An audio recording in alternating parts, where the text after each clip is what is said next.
Bismillahirrahmanirrahim. Alhamdulillah wassalatu wassalamu ala sayyidina wa maulana Rasulillah al-mab'uthi rahmatan muhdah wa ala alihi wa sahbihi wa mawalah wa taba'a hudah. Di hari yang ke-20 ini kita masih diberikan kesempatan dan kesehatan oleh Allah Subhanahu wa taala, sehingga genap di hari ini kita menyelesaikan fase kedua dari bulan suci Ramadan, yang dikatakan di dalamnya adalah wa awsatuhu maghfirah. Pertengahan bulan Ramadan, fase kedua bulan Ramadan adalah ampunan dari Allah Subhanahu wa taala. Kita berdoa kepada Allah Subhanahu wa taala agar kita termasuk orang-orang yang diampuni dosanya oleh Allah Subhanahu wa taala. Amin ya rabbal alamin.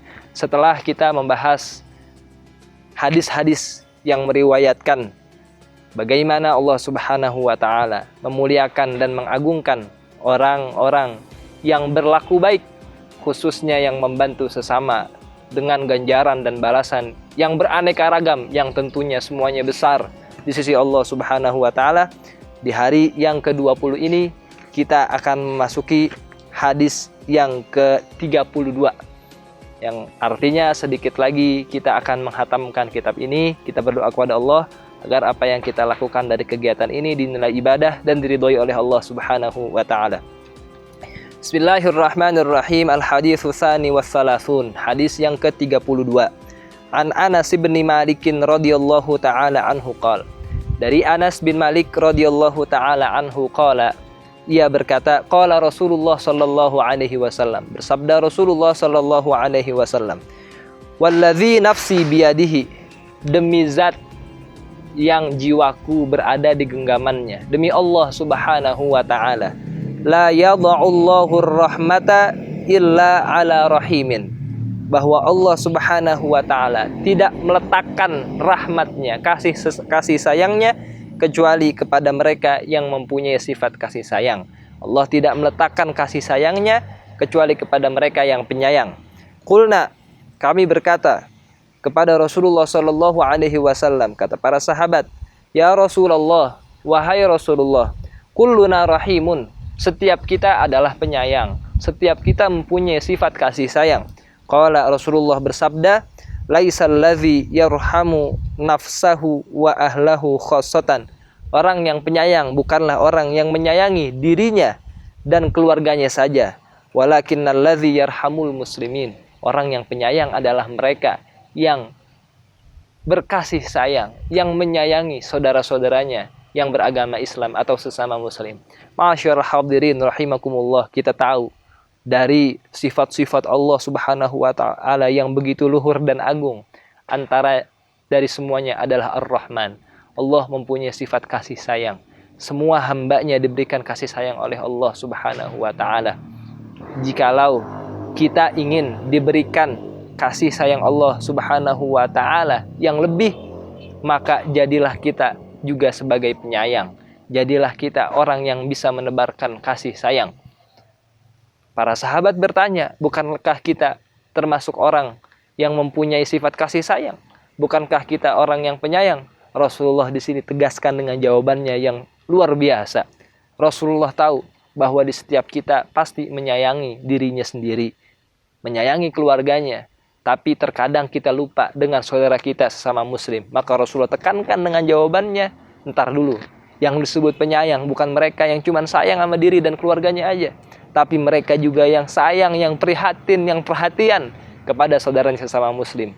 Ketika ini sudah dilakukan, ketika ia mempunyai sifat seperti itu, bisa keluar seperti ke dalam. Maksudnya keluar menyayangi orang lain seperti ke dalam menyayangi dirinya sendiri. Di situ baru Allah letakkan rahmatnya, letakkan kasih sayangnya yang lebih untuk orang tersebut. Maka Rasulullah SAW dikatakan rahmatan lil alamin. Rahmahnya Allah diberikan kepada Rasulullah itu bukan kepada orang muslim saja, bukan kepada orang mukmin saja. Lil alamin, la lil muslimin walil mu'minin faqat, lil alamin, kepada seluruh semesta. Rahmatnya Rasulullah SAW itu mencakupi,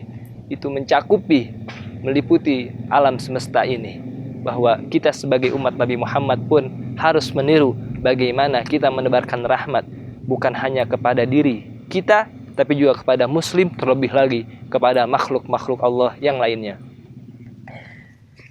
Selanjutnya hadis yang ke-33, al-haditsus salisu wassalasun.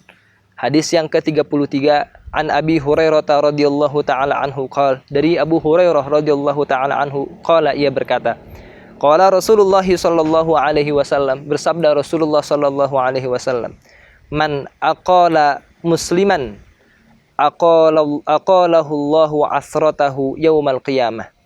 Man aqala musliman, siapa saja yang menerima pembatalan transaksi dari jual belinya, aqalahu Allahu yaumal qiyamah, niscaya Allah Subhanahu wa taala akan memaafkan kesalahan-kesalahannya yaumal qiyamah, di hari kiamat nanti. Dalam fiqhul muamalah, dalam fikih jual beli, dalam fikih bertransaksi kepada sesama, ada yang disebut dengan al-iqalah. Apa itu al-iqalah? Al-iqalah adalah bagaimana seseorang, sebut saja pembeli, itu membatalkan jual belinya karena mungkin barangnya tidak diinginkan atau tidak berguna untuknya. Misalnya ketika A membeli sesuatu kepada B, sudah ada akad dan seterusnya, barangnya dibawa sampai rumah, ditelepon kepada A, wahai A, ternyata barang yang saya sudah beli kepadamu ini ada di rumah, barangnya ada, jadi saya mempunyai 2 barang ketika saya membeli kepadamu.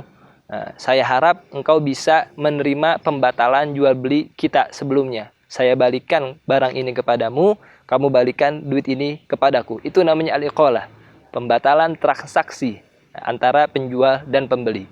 Maka si pembeli, si penjual boleh keduanya. Boleh mengatakan tidak, boleh mengatakan bisa dibatalkan. Nah, Rasulullah menganjurkan daripada akhlak, daripada keutamaan orang beriman, ketika ia ditawarkan untuk iqalah seperti ini, dia menerima pembatalan transaksi, dia menerima apa yang diinginkan dari pembeli, maka satu saat nanti di hari kiamat Allah akan memaafkan kesalahan-kesalahannya karena dia mempunyai hati yang baik, menolong saudaranya yang saat itu kebetulan membutuhkan uangnya misalnya untuk kembali dan membatalkan transaksinya. Ini merupakan akhlak yang luhur yang diajarkan oleh Rasulullah Shallallahu Alaihi Wasallam. Selanjutnya hadis yang ke-34.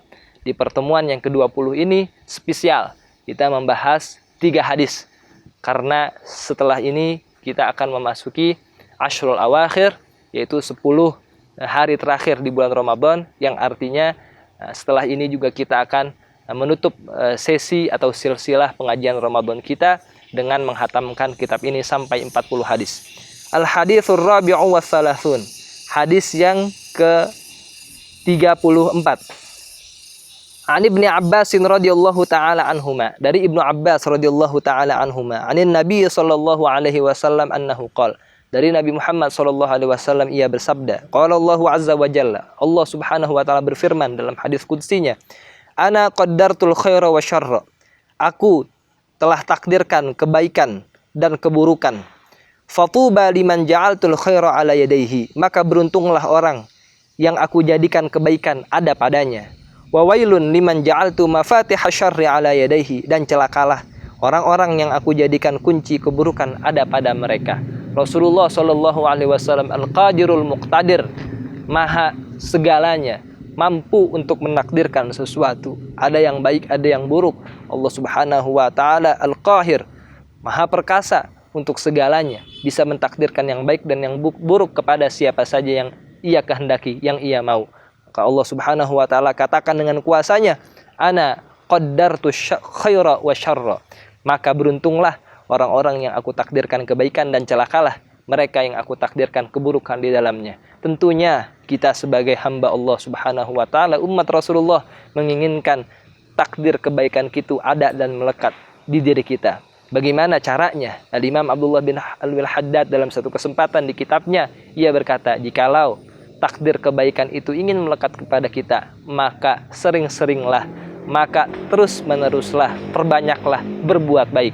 Karena jikalau kita terus berbuat baik, Allah Subhanahu wa taala menggiring kita agar kita memeluk takdir baik tersebut. Bisa kita menuntut ilmu, setiap hari, mengaji setiap hari, membaca Quran setiap hari, gerakin, paksain untuk selalu berbuat baik, yang nantinya ketika kita terbiasa berbuat baik, termasuk kita di dalamnya orang-orang yang ditakdirkan oleh Allah kebaikan tersebut ada di dalamnya. Mudah-mudahan Allah Subhanahu wa taala mentakdirkan kita termasuk orang-orang yang ditakdirkan oleh Allah Subhanahu wa taala memeluk takdir baiknya dengan perbuatan-perbuatan yang diridhoi oleh Allah Subhanahu wa taala. Amin ya rabbal alamin. Wa sallallahu ala sayyidina Muhammad wa ala alihi wasallam. Walhamdulillahirabbil alamin.